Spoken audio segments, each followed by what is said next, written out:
Over the last 7 years, I've been working in branding at companies like Tesla and startups, like bigger and smaller, and of course in my own branding business as well. And what I've developed over those 7 years is a branding strategy. I call it a bottom-up branding strategy that basically helps you to put yourself on the map, like to make your voice be heard. And that strategy really highlights what makes you unique and what sets you apart. It helps you to highlight exactly what you bring to the table and how that is different from all the other people.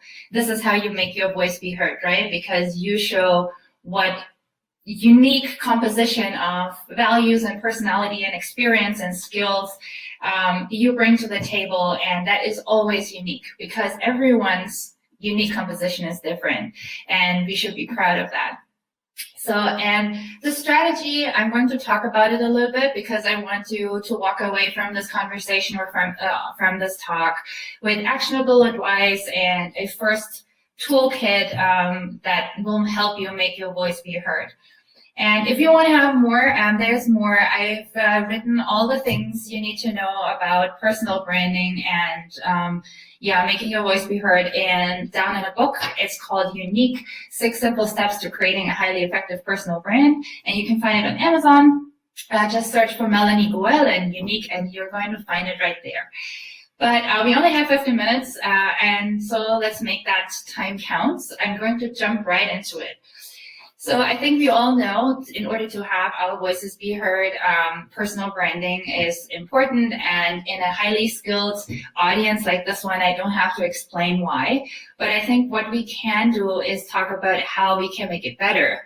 Because let's face it, there are these people out there who just somehow seem to get everything, and you might work harder and more and longer, and you're not getting there exactly. And the unique thing about these people is that they figured out how to highlight their skills and their unique composition in a way that people see that people listen to it, and that, that they basically catch attention. And by catching attention, that's a door opener. So what you need to achieve is that you get this door opener, that someone gives you its attention and listens to you. And the crucial thing about personal branding is that you make this short attention span work for you. You have to make that count.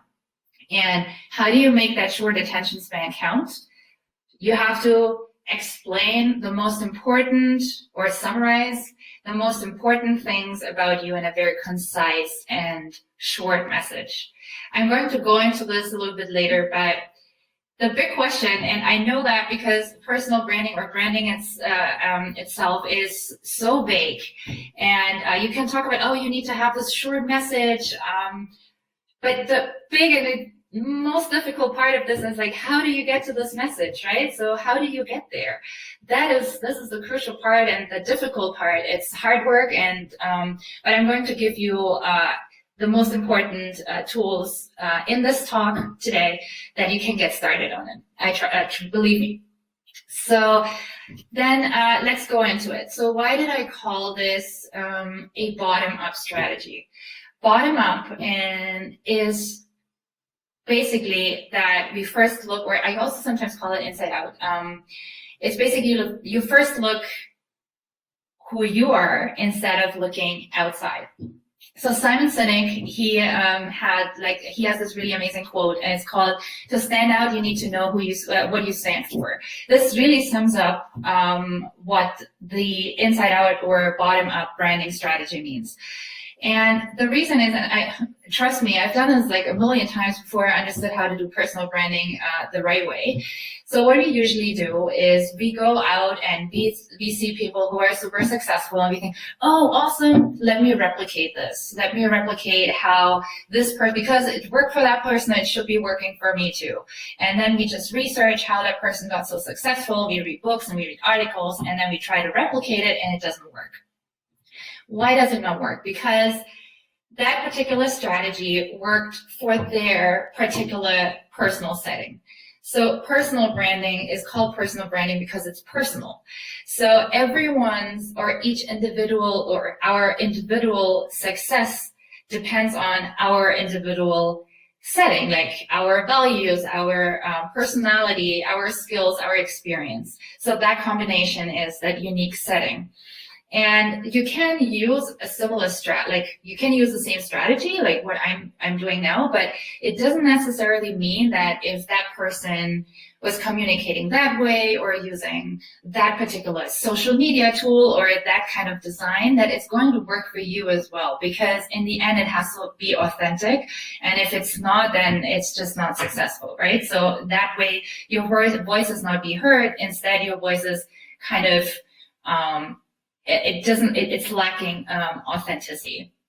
So how do we get there? How do we get to that strategy, and how can you make sure that you have an authentic and consistent personal setting, and how do we even understand what your personal setting is? So this is what we're going to do now for the next few minutes. Let's start with one thing. The bottom-up strategy bottom-up personal branding strategy for making your voice be heard starts with goal setting. So in order to understand, or you need a strong foundation in order to have an authentic personal brand, an authentic voice and image. And that base layer, I would call it, is your goal. So if you want to have a personal brand, you need to understand what you want to have it for. So what's the purpose of it? What do you want to achieve, and what are your expectations of your personal brand? What do you expect to happen? So if your goal might be a promotion or getting money from an investor or something like that, it's important that you have to visualize first what that goal is. So where exactly should your personal brand help you achieve something, and what should it help you achieve? So this is the first question you have to ask. The next one is the reality check. So you check, okay, where did you stand today? What have you tried already in terms of that goal? Is there a gap between where you are right now, for example, in terms of skills or experience or anything, and the goal that you want to achieve? And what do you need to do to bridge that? So this is your reality check that you, at the beginning of your personal branding journey, you really have an honest and objective view of where you're standing. And the next step, you're thinking about your options. So you think like, okay, how can I do things if I've tried something before, if I've tried to approach investors, for example, or try on social media or whatever, how can I do things differently than I've done them before? Who could help me? For example, a consultant or something, or a coach. And then list everything that you can imagine, maybe try to aim 10 things that your options, what can you do? And lastly, you have to think about your build, like how invested are you in that goal, and how invested are you in using a personal brand, developing a personal brand in order to achieve that. Which of the options do you want to pursue, and which one do you think has the highest likelihood of succeeding? So this is the first part. This is the goal setting part. Try to not skip this, because it's quite important because you can always come back, and you need to have a framework within your, which you need to know that you're going in the right direction. So if you say, I want to I want to get an investor for my business, or I want to have a promotion, then make sure that you align all these things, that you know what's missing and what the reason might be that it hasn't worked so far. And the next step in the strategy is your value setting. So this is really important. I think this is one of the most important parts. And this is also so important in your entire voice development, because let's face it, skills are the bottom line. So if you are talking to an investor, or if you're talking to a company, having the skills to run the business, build the business, scale the business, or join the company, that's a given. I mean, people don't necessarily say it, but it's a given.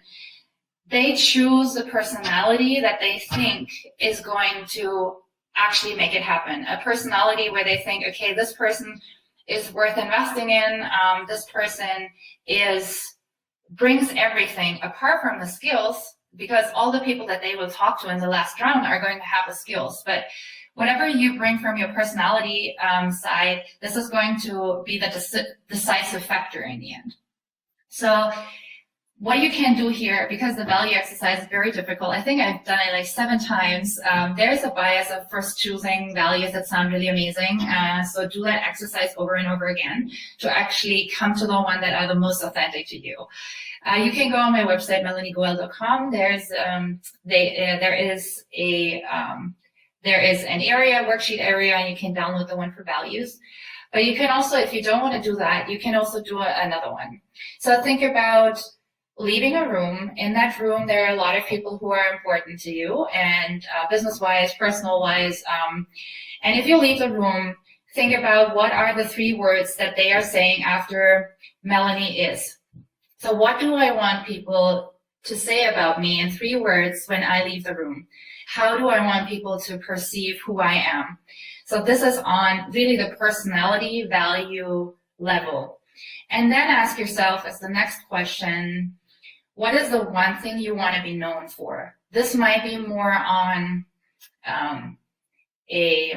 I would say performance level maybe, or something else. It could also be a value, but for example, you might want to be known for someone who adapts really quickly to new topics or things like that. So this is really one of the things that you should think about. So you have in the values, think about the 3 words you want to be described as, and then think as one bigger aspect you want to be known for. And yeah, so this is really important because, and then if you went through this exercise, think about, are these values that you decided, are these values that kind of influence your decision making?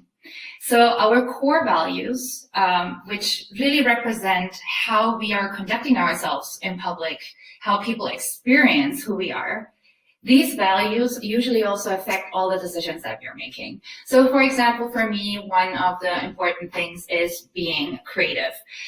Being creative is really something that influences all my decisions. It decides if I want to take a job or if I don't want to take a job.